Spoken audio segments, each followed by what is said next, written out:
세금 계산서가 원래 과거에는 종이 세금 계산서만 이제 이용을 했던 시절이 있었는데, 이 종이 세금 계산서를 발행할 때, 자, 부가가치세 신고하면은 종이 세금 계산서를 세무서에 가져다 준다라는 건 말이 안 되겠죠. 그죠? 그렇기 때문에 이제 우리 그 종이 세금 계산서는 우리가 발행을 하든 받았든 간에 5년간 우리 회사가 보존을 하는 거고, 자, 빨간색 세금 계산서가 매출 세금 계산서예요. 매출자가 빨간색이라서. 그래서 빨간색 세금 계산서만 모아가지고 매출처별 세금 계산서 합계표라는 걸 제출을 하고, 또 파란색 세금 계산서만 모아서 매입처별 세금 계산서 합계표라는 걸 만들어요. 그래서 세금 계산서 합계표를 세무서에다가 제출을 하는 거고, 근데 세무서가 과세관청이 이제 그 거래에 문제가 발생했을 때 세금 계산서 달라고 하면 언제든지 줄 수 있도록 5년간 세금 계산서를 보존해야 되는 의무가 있었던 거예요. 그럼 세무서는 그 세금 계산서 합계표를 받으면 그 받은 세금 계산서 합계표를 보고 국세청 전산에다가 집어넣는 거예요. 쭉.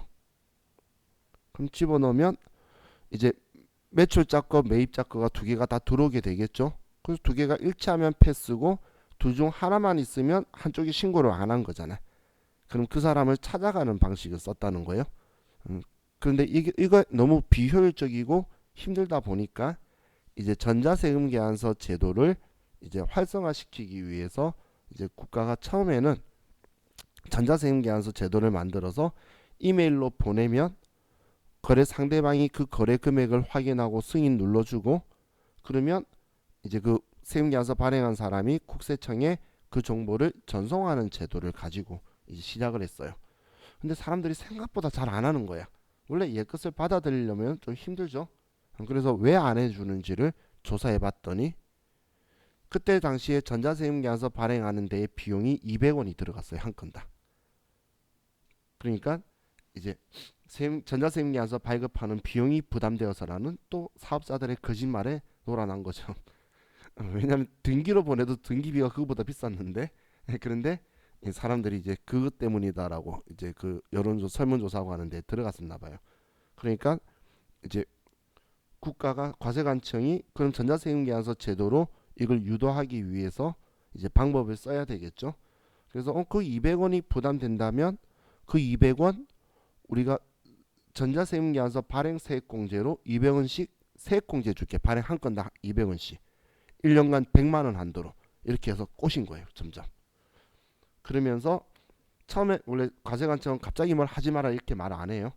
그래서 처음에는 꼬시기 위해서 이제 밑밥을 던지고, 그러다가 이제 점점 사람들이 이제 전환이 조금 시작되니까 이제 강제적으로 바꿔가는 거예요. 그래서 지금까지 이만큼 지원해줬으면 됐으니까 이제 안 해주겠다, 의무자한테는. 그러면서 첫 번째는 법인 사업자는 무조건 전자세금 계산서를 발급하도록 했고, 그 다음 연도에 이제 개인 사업자도 10억 이상인 사업자는 전자세금 계산서 발행해라. 그 다음 6개월 있다가 7억, 그 다음 또 6개월 있다가 5억, 그리고 그 다음 연도에 3억으로 내린 거예요. 그럼 개인 사업자도 직전 연도 매출액이 3억 이상이면 이제 전자세금 계산서를 발행해야 되는데, 그럼 전자세금 계산서 발급 의무자는 이제 전자세금 계산서 발행한다고 200원씩 주는 게 아니고, 이제 전자세금 계산서 발급 안 하면 세금 계산서 미발급 가산세로 그냥 회초리로 가산세 성격을 때려버린 거예요. 거꾸로. 이제 그렇게 하면서 처음엔 세금 계산서 발행 안 한 거다라고 그냥 해버려가지고 세게 가산세를 주니까 한국 사람은 맞으면 정신 빨리 차리죠. 그래서 빨리 정착이 됐어요. 그러니까 뒤늦게 이제 그래서 세금 계산서 발행한 거니까 종이 발행하면 가산세 너가 판물 가격의 1% 내도록, 1억이면 1000만 원 내도록, 아예 100만 원이죠. 100만 원 내도록 이런 식으로 이제 가산세를 만들면서, 근데 전자세금 계산서를 발행을 하고 그걸 국세청에 전송하면 국세청 서버에 이게 다 들어오게 되잖아요.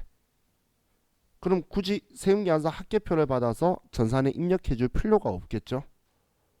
그러다 보니까 전자세금 계산서를 적법하게 발급 전송을 하면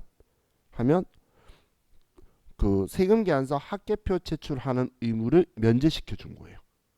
그리고 국세청 서버에 세금계산서 원본이 들어가 있으니까 그거에 대해서 또 세금계산서 5년간 보존해야 되는 의무도 없애준 거예요.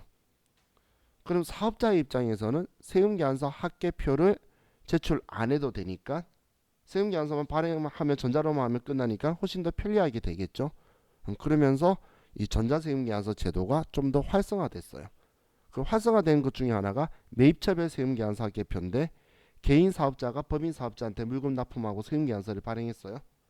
그런데 개인 사업자 중에 3억 이하 미만이라고 해서 자기가 종이세금계산서 발행하면 그 법인 사업자는 걔 하나 때문에 세금계산서 합계표를 제출해야 되니까 귀찮은 거예요. 그래서 갑질 아닌 갑질로 전자로 발행해 주세요 하면서 종이를 찢어버리는 거예요. 그러다 보니까 이제 개인 사업자들도 전자세금계산서 제도가 좀 많이 퍼졌어요. 진짜 모순인 게 제 거래처 중에 백화점에 위탁 그 판매 위탁해서 하고 있는 그런 분들이 있는데 백화점에 있는 코너들 있죠. 그냥 상품 대리하시는 분들이 있는데 그런 백화점에서 물건 판매한 거에 대한 수수료를 세금계산서 발행해 달라고 하는데 백화점에서 서버가 그 보안이 돼 있어요. 그래서 다른 사이트도 잘 못 들어가요. 홈택스도 안 들어가죠. 그래 놓고선 전자세금계산서 발행해 달래. 야, 옛날에는 종이를 해가지고 한 사람이 쑥 걷어가던 것들이 이제 자기들이 귀찮으니까 전부 다 전자로 해달라는 거예요. 그러니까 매장에 있을 때 못하고 밤에 하려고 그러니까 처음 해보니까 사업자들이 하지 못하고 그래가지고 저한테 부탁 엄청 많이 해서 제가 그 사업자분들이 인증서하고 전자세금계산서 발급 전용 인증서하고 엄청 많이 가지고 있어요. 금액만 문자나 카톡 보내면 네 하고 보내주는데 제가 그 뒤에 휴대폰으로도 이제 세금계산서 발행할 수 있어요. 전자를 요즘 이제 앱이 돼가지고 그거 가르쳐주러 갔더니만 그냥 해주는 대로 하던 대로 해주면 안 돼요. 그런데 말 못하겠더라고. 겨우 해봐야 1년에 12번인데 그래가지고 좀 많이 해주고 있는데 그게 이제 법인 사업자들 그 방금 말했던 세금계산서 합계표 제출 안 해도 되는 그것 때문에 이게 좀 많이 보편화됐다라고 보시면 돼요. 자, 그럼 세금계산서 발급을 하는 건 원칙적으로 공급 시기 뭐 재화를 인도하거나 이때 발행하는 게 원칙이에요. 그럼 여러분은 이 전자세금계산서 발급을 하면 꼭 전송을 해야 되는데 전송은 다음 발급일 다음 날까지 한다. 이렇게 생각을 해두세요. 아마 지금 전자세금계산서 발행해 보신 적 있으신 분들 중에 국세청에 전자발급명세 전송한 적이 아마 없으실 거예요. 최근에 자리 잡고 하신 분들. 왜 그런 적이 없냐면 한 경우는 뭐냐면 홈택스에서 발행하면 당연히 할 필요가 없죠. 국세청 사이트에서 하고 있는데 그걸 왜 보내? 그 사이트로 해버리니까. 그리고 또 하나가 뭐냐면 하도 전송을 안 해서 밤 새벽 1시에 자동 전송되는 옵션이 들어가 있어요. 요즘 빌 365나 아니면 그 베스트빌 같은 데에 전송을 하도 안 해서 가산세를 너무 많이 물다 보니까 자동으로 전송되도록 일괄 전송 이제 그게 옵션으로 걸려 있어서 전송하는 행위를 여러분이 직접 하는 경우는 없을 건데 우리는 원칙적으로 하기 때문에 전송 안 하면 가산세다 이렇게 정리를 할 거예요. 자, 그럼 우리는 부가가치세법에서는 자, 이 세금 계산서가 아닌 거는 전부 다 영수증이라고 할 건데 이 영수증에는 종류가 많이 있어요. 그 중에 신용카드 매출전표나 현금 영수증도 영수증이고 그리고 간이 영수증이나 아니면 회사가 만든 서식인 일반 영수증이나 혹은 금전 등록기 영수증 등 영수증의 종류는 다양하게 많아요. 영수증은 그 대금을 돈을 받았다는 영수했다는 증빙 서류를 영수증이라고 하죠. 자, 그럼 얘네들은 영수증인데 이 영수증은 부가가치세법에서는 증빙으로 인정을 안 해요. 그런데 이 세금 계산서가 간편한 듯 하면서도 모든 거래에서 주고받기가 너무 힘든 거예요. 그러다 보니까 대한민국이 부가가치세법의 세계 1등이 될 수 있었던 그 이유 중에 한 개가 한국이 크레딧 카드 제도가 엄청 활성화된 거예요.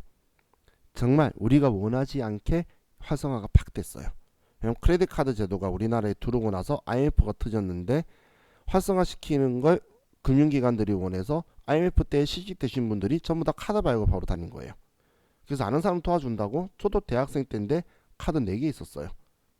그런 것처럼 그냥 누구 아버지 누구 어머니 뭐 하신대 그럼 다 만들어줬어요.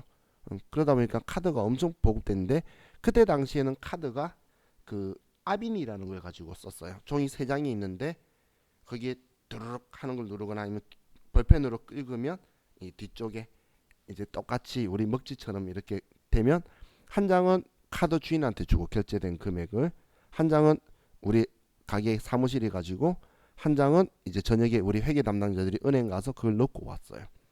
그러면 은행이 이제 카드사 승인 나면 우리 그 통장에 돈을 넣어주고, 이제 그런 제도를 쓰고 있다가 이제 머리를 잘 쓴 거예요. 카드 제도를 이제 벤사를 이용하는 제도로 쓴 거예요. 카드 단말기 제도로. 그럼 카드 단말기 제도를 쓰면서 자 여러분들이 그 현금 영수증이나 신용카드나 체크카드 긁었을 때 주는 종이 있죠. 그 종이 이름이 신용카드 매출전표예요. 그 종이 이름이 신용카드 매출전표예요. 팔았을 때만 준다는 거 아니고. 그럼 그 종이를 한 번쯤은 다 보신 적 있으시죠? 그럼 그 종이 한번 생각해 보시면 그 종이에 그 가게 이름하고 사업자 등록번호하고 사장님 이름 적혀 있는 거 본 적 있으실 거예요. 그 카드 전표에 적혀 있죠. 그리고 공급 가액과 세액이 별도로 적혀 있어요. 그리고 카드 긁은 날짜가 있고, 그게 뭐냐면 그 카드나 현금 영수증 같은 기계에서 나오죠. 그걸 했을 때에 얘네들을 전부 다 기록을 하도록 제도를 보완한 거예요. 세금계산서의 필요적 기재 사항을 카드 단말기에 적혀 있는 게, 사는 사람은 카드 주인이니까 그 사람의 사업자 등록번호 뭐 정보는 다 있을 거잖아요. 그러면 그 증빙에다가 공급자의 사업자 등록번호, 상호 성명을 쓰도록 해서 그 가게 사장님 이름이 적혀 있는 거예요. 그리고 공급 가액과 세액을 별도로 구분해라 적혀 되어 있기 때문에 공급 가액, 세액 합계 혹은 이런 식으로 해서 적혀 있을 거고, 영수증 보시면. 그리고 우리 카드 긁은 날짜 적혀 있는 게 작성 연월일로 써서 이걸 전부 다 들어가도록 제도를 보완하면서 자 얘네들을 이제 고급 영수증으로 승격을 시켜주는 거예요. 이 고급 영수증이 뭐냐면 적격 증빙이라고 이제 표현할 거예요. 적격 증빙이라는 건 세법이 인정해주는 증빙으로 얘가 승격이 됐다는 이야기예요. 이 두 개만. 세금계산서의 필요적 기재사항을 우리나라가 그 제도를 참 잘 만든 거예요. 나중에 여러분들이 간 회사가 카드로 결제받을 수 있는 인터넷이든 뭐든 결제 시스템이 있으면 벤사라는 게 있는데, 벤사는 카드 단말기에 긁힌 모든 금액을 국세청에 전송해주는 일도 해요. 그러면 거래 사실도 완벽하게 알 수가 있고, 거기에 이 정보들이 전부 다 들어가도록 함으로써 이제 세금 계산서가 없을 때에 얘를 쓸 수 있도록 하는 거예요. 하지만 여기서 여러분들이 주의할 게 뭐냐면 그래도 얘는 영수증인 거예요. 영수증. 자, 저는 부가가치세법에서는 이렇게 표현해요. 세금 계산서는 부가가치세법의 왕족이에요. 그럼 이 신용카드 매출전표하고 현금 영수증은 귀족인 거예요. 그럼 부가가치세법이 인정 안 하는 얘네들 있죠? 얘네들은 천민인 거예요. 그럼 제가 왜 그렇게 이야기를 하냐면, 자, 귀족이 왕족하고 같이 놀 수 있나요? 절대 놀 수 없어요. 어디 귀족 따위가 왕족한테, 그죠? 그렇기 때문에 세금 신용카드 매출전표나 현금 영수증이 세금 계산서의 역할을 대신한다라는 지문이 나오면 전부 다 틀린 지문이에요. 어디 귀족 따위가 왕족 대신하려고. 근데 왕족이 없을 때에 앞장서서 다니는 역할을 하는 거예요. 왕이 없을 때 귀족이 당연히 대장 역할을 할 수 있겠죠. 그럼 우리가 세금계산서 발행했는데 상대방이 카드로 결제하러 오는 경우가 있어요. 그럼 세금계산서도 발행했고 카드 전표도 주게 되잖아. 그럼 왕족과 귀족이 같이 있으면 대표는 당연히 왕족이겠죠. 그럼 세금계산서를 증빙으로 해서 우리는 움직일 거라는 거예요. 그래서 세금계산서가 무조건 우선인데 세금계산서가 없을 때만 얘네들이 앞에 써서 할 수 있다는 거예요. 근데 우리 간이 영수증 생각을 한번 해보면, 간이 영수증은 그 우리 길쭉한 영수증 우리 컴퓨터 실기하면서도 그림 봤었죠? 그 간이 영수증 떼줄 때에 그 거래처 사장님이 내가 누군지도 안 물어봐요. 그죠? 그냥 자기가 누구다라고 고무인 위에 하나 딱 찍혀 있고 그 공급가액 세액도 뭐 별도로 있는 게 아니라 뭐 얼마 이렇게만 적혀 있죠.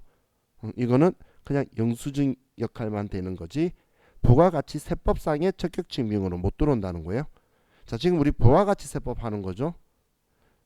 얘 벌이라는 게 아니에요. 법인세법에서 비용으로 인정하는데 부가가치세법에서 인정하는 증빙이 아니라는 거예요. 얘는 신용카드나 현금 영수증이나 세금 계산서는 부가가치세법에서도 인정하고 법인세법에도 인정하는 거니까 두 번 써먹는 거고 세금 신고할 때 간이 영수증 이거는 그냥 법인세 신고할 때만 써먹는 거지 부가가치세법에서는 필요 없는 거예요. 그럼 부가가치세법에서는 얘네들을 그냥 단순 영수증이라고 하는데 이 영수증이라는 표현은 무증빙이라는 표현과 같은 표현이에요. 증빙이 없다라는 거를 우리는 영수증이라고 표현할 거예요. 부가가치세법에서는. 그래서 부가세법에서는 영수증이라고 하면 무증빙이라는 뜻으로 보시면 돼요. 증빙. 자,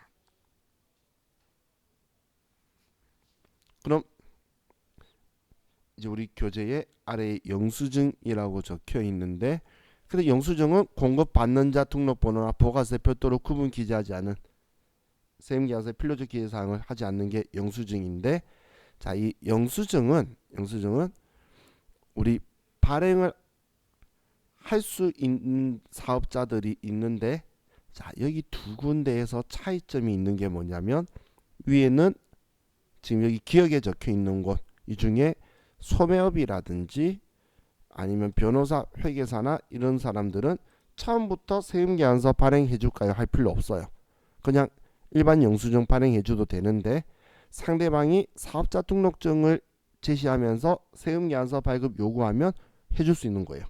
근데 처음부터 안 해줬다고 뭐라고 하는 그런 사업자가 아니라는 거예요. 그런데 지금 얘네들 있죠.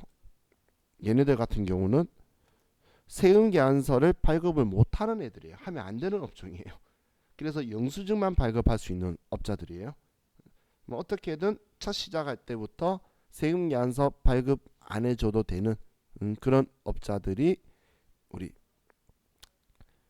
얘네들이다라고 보시면 돼요. 그럼 여기에서 자, 다른 것보다 간이과세자 있죠. 간이과세자는 세금계산서를 발급할 수가 없는 사업자예요. 과세사업자는 맞는데 공급가액과 세액을 별도로 구분 못한다라고 했잖아요.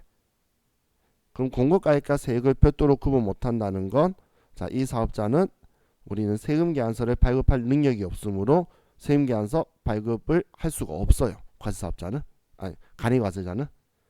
간이과세자가 세금계산서를 발행하고 싶으면 간이과세를 포기하고 일반 과세자로 전환해야 돼요. 그래서 간이과세자는 영수증만 발급할 수 있는 사업자다. 이렇게 얘는 기억을 해주세요. 자, 이렇게 하면 자, 우리 같이 있는 내용들을 우리 부가가치세 이론 있는 내용은 이제 같이 봤고, 자 이제 저하고 컴퓨터 가지고 좀 볼 거예요. 앞에 컴퓨터 좀 준비해 달라고 했었죠. 그래서 실기는 일단 206페이지로 갈 거고,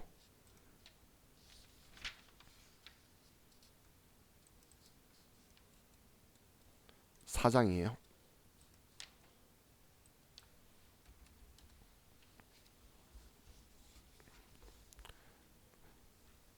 206페이지, 207페이지.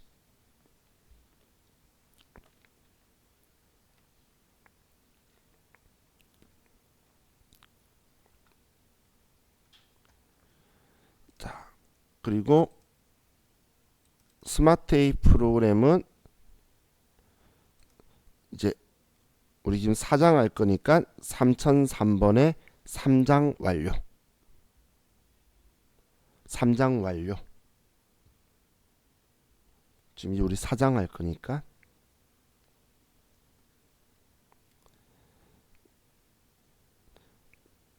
자, 그럼 3장 완료로 해서 로그인 하시고,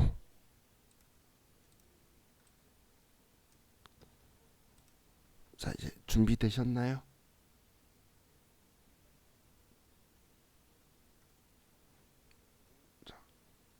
됐나요? 한솔씨 됐어요? 너무 심각하게 보고 계시길래 아직 안 됐나 그랬어요. 자, 그럼 이제 보려고 하는 건 여기 있는 이 메뉴 메인 매출 전표 입력.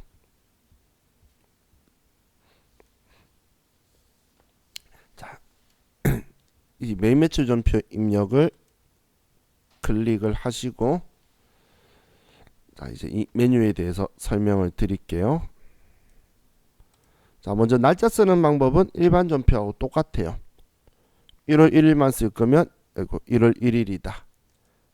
1월 달 거 전부 다 쓸 거면 얘를 비워놓으면 날짜를 쓰는 건 똑같아요. 자, 그럼 자, 지금 우리 책에 없는 거 얘 사용법 먼저 설명드리고 볼 거예요. 자, 먼저 여러분들이 명확하게 구분하실 수 있어야 되는 게, 자, 위하고 아래하고 이렇게 둘로 나눠져 있죠. 자, 위쪽은 이쪽은 부가가치세법이에요. 세법. 그리고 이 아래쪽은 재무회계예요. 회계. 위아래를 구분해서 생각하셔야 되지 똑같이 생각하시면 안 돼요. 위아래를 정확하게 구분해서 여러분들이 생각을 하셔야 되지 얘들이를 똑같이 보면 안 된다는 이야기예요. 그럼 부가가치세법이라고 위에 말한 얘는 뭐냐면, 얘는 그냥 부가가치세 신고하고 관련된 걸 위에 쓰는 거고, 아래쪽은 우리가 이 앞에까지 공부했었던 일반 전표를 우리 편리하라고 아래쪽에 넣어준 거예요. 옛날에는 이렇게 같이 안 붙어 있었어요. 위에 거만 있고 아래 거는 일반 전표에 가서 쓰는 그런 시절이 있었어요. 근데 우리 편리하라고 아래쪽에 있는 거예요. 그럼 우린 위쪽만 입력을 해도 부가세 신고랑 관련 있는 건 전부 다 자동으로 들어가게 돼요. 그리고 아래쪽은 우리가 일반 전표 입력한 거랑 똑같이 즉시 반응이 일어날 거예요. 시산표든 어딘 장부든. 자, 그래서 이 두 개를 무조건 구분지어서 생각해야 돼요.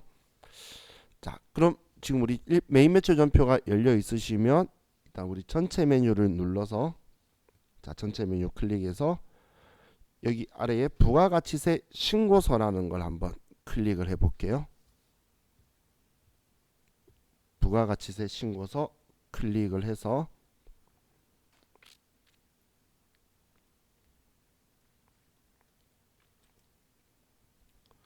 자, 여기 기간을 쓰는데 일기 예정으로 쓰기 위해서, 자, 1월 달은 날짜 쓰지 말고 1 엔터 치면 앞쪽은 첫째 날이 나오고 뒤에는 3 엔터 치면 뒤에는 마지막 날이 나와요. 그래서 뒤에 날이 31일인지 손가락으로 30일인지 이거 세지 말고 그냥 날짜만 쓰고 엔터 치면은 앞쪽은 첫째 날, 뒤쪽은 마지막 날 나오니까, 자, 그리고 엔터 치면은, 자, 이렇게 커서가 이 안에 들어가면 이제 여기에 진입이 된 거예요. 자, 되셨나요? 자, 그럼 일반 전표하고 메인 매출 전표의 차이가 뭐냐면, 전표하고 메인 매출 전표의 차이는, 메인 매출 전표는 부가가치세법상 공급 시기에 발생하는 회계상의 거래를 입력하는 거예요. 여기는. 그럼 일반 전표는 뭐냐면 우리 부가가치세법상 공급 시기 이외의 회계상의 거래를 입력하는 거예요. 부가가치세법과 아예 관련이 없거나 공급시기하고 상관이 없거나 그런 경우에만 하는 거다라고 보시면 돼요.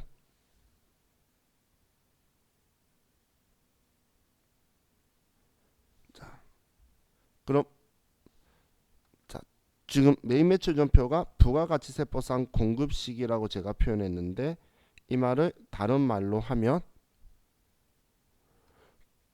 여기 부가가치세 신고서에 들어와야 되는 것만 한다는 이야기예요. 부가가치 신고서에 들어와야 되는 것만 우리가 할 거란 이야기예요. 자, 그럼 자, 우리 메인 매출 전표에서 자, 우리가 날짜를 1일이라고 칠게요. 날짜 1일이라고 치면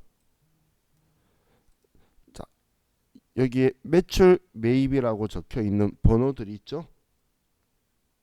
번호들 얘네들이 과세 유형이라고 하는데 자, 이 과세 유형이라는 건 부가가치세 신고서에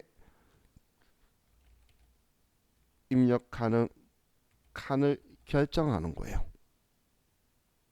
몇 번 칸에 들어가라라고 결정하는 거예요.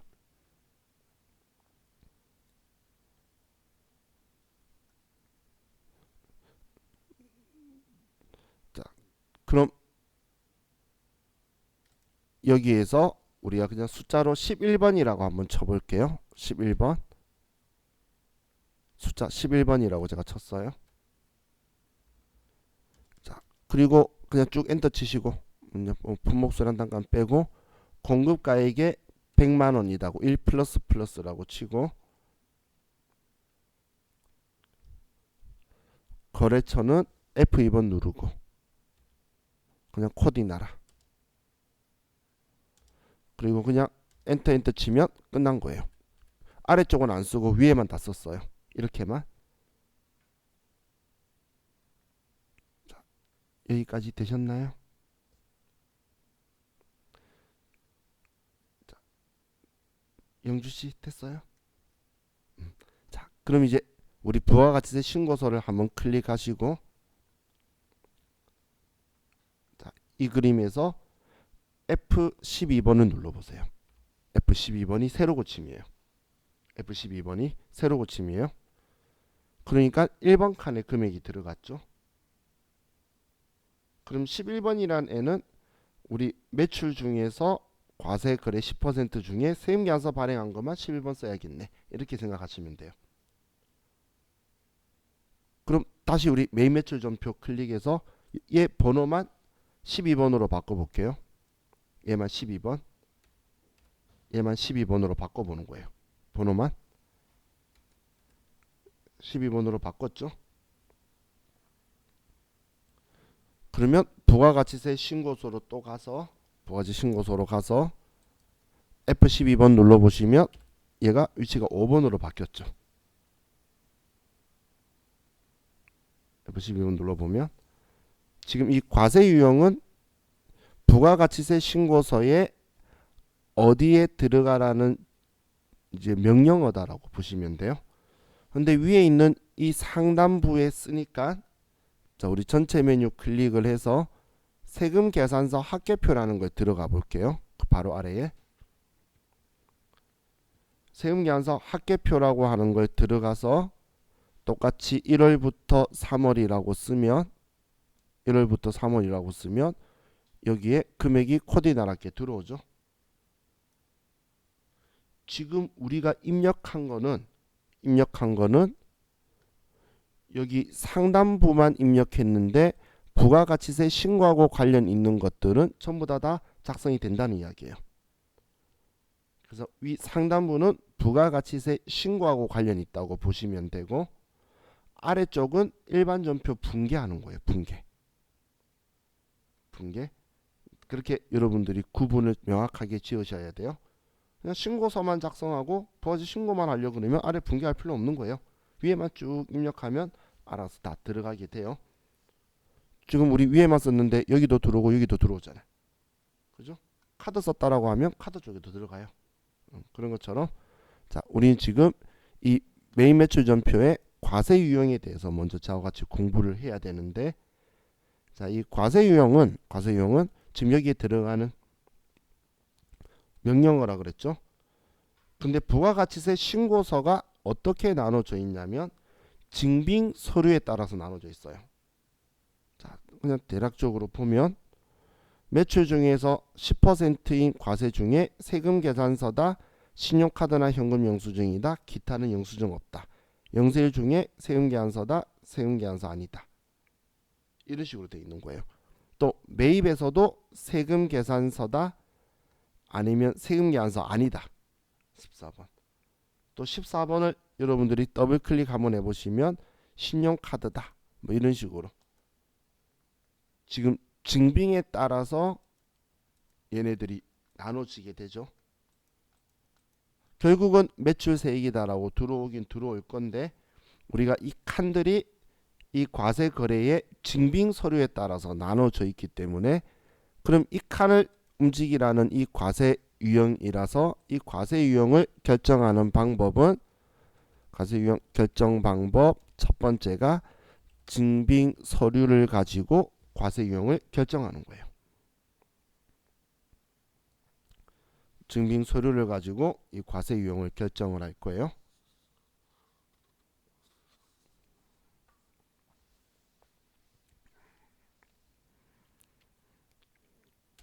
그리고 두 번째가 증빙 서류 중에서 우리가 구분해야 되는 게 있어요. 우리 세금 계산서 같은 경우는 과세 거래면 세금 계산서, 면세 거래면 계산서 이렇게 두 개가 틀리니까 구분이 되는데 신용카드 매출 전표나 현금 영수증 같은 경우는 과세 사업자든 면세 사업자든 카드 단말기에 나오는 영수증이 똑같다라는 거예요. 그럼 증빙을 가지고 얘가 과세 거래인지 면세 거래인지 구분이 안 되겠죠. 그렇기 때문에 신용카드라든지 현금 영수증 거래는 우리가 과세 거래, 면세 거래를 구분해야 돼요. 과세품 팔거나 산 거니 아니면 면세품 팔거나 산 거니 이걸 우리가 구분할 수 있어야 된다는 거예요. 자, 그리고 세 번째가 세금 계산서를 수취한 경우 이때 자, 우리는 불공제 사유에 해당하는지를 유무를 확인해야 돼요. 이것 때문에 또 과세 유형이 틀려지게 돼요. 자, 얘는 참고로 신용카드나 현금 영수증 수취한 불공제 사유 거래는 얘는 부가가치에 대해서는 부가가치세 신고서에 반영을 할 필요가 없기 때문에 얘는 일반 전표에 입력해요. 그래서 그건 신경 안 써도 되는데 세금 계산서를 우리가 받은 경우에는 공제가 되든 안 되든 무조건 신고를 해줘야 되기 때문에 여기에 들어오도록 할 거예요. 매입 매출 전표에 그런 방법을 쓸 거예요. 그럼 지금부터 저와 같이 이제 얘네들을 보면서 할 것 중에 하나가 자, 지금 제가 이제 과세 유형을 여러분한테 어떤 경우에 이 과세 유형을 선택한다를 다 알려드리면서 자, 부가가치세 신고서를 구경할 거예요. 어디 들어가요? 라고 하면서 구경할 거예요. 이걸 구경하는 이유가 우리는 전산세무 2급 시험 보는 게 마지막 목표죠. 근데 세무 2급에서는 이걸 직접 작성하는 문제를 여러분한테 낼 거예요. 이러한 상황이면 얘를 직접 작성하라고 할 거기 때문에 이 부가가치세 신고서하고 여러분들이 앞면을 잘 터서 이제 편하게 쓸 수 있어야 돼요. 왜냐하면 점수가 7점 정도 나와요. 한 문제가. 그럼 여기 어떤 경우에 어느 칸에 간다는 걸 눈으로 익히는데 지금 외울 게 아니고 지금부터 서서히 보다 보면 나중에 자연스럽게 여러분이 알게 될 거니까 그렇게 하기 위해서 매입 매출 전표나 다른 나중에 부속 서류도 하면서 계속 부가가치 신고서를 저와 같이 들여다볼 거예요. 그래서 마지막에는 얘 한 번만 쫙 정리하고 나서 바로 여기 입력하는 문제 풀 수 있도록. 그래서 지금부터 제가 얘를 설명하고 그리고 어디에 들어가고 이렇게까지 설명하고 다음에 책 바꾸고 나서는 또 얘 설명하고 얘 어디 들어간지 한 후에 얘네들이 칸칸마다 증빙 서류가 따라 귀속적으로 붙어야 돼요. 그 부속서를 작성하는 게 세무위급도 시험에 3점에서 4점짜리니까 그거는 책 바꾸고 나서 업그레이드해서 수업할 거. 그래서 이번에는 여기까지 들어오는 걸 볼 거예요.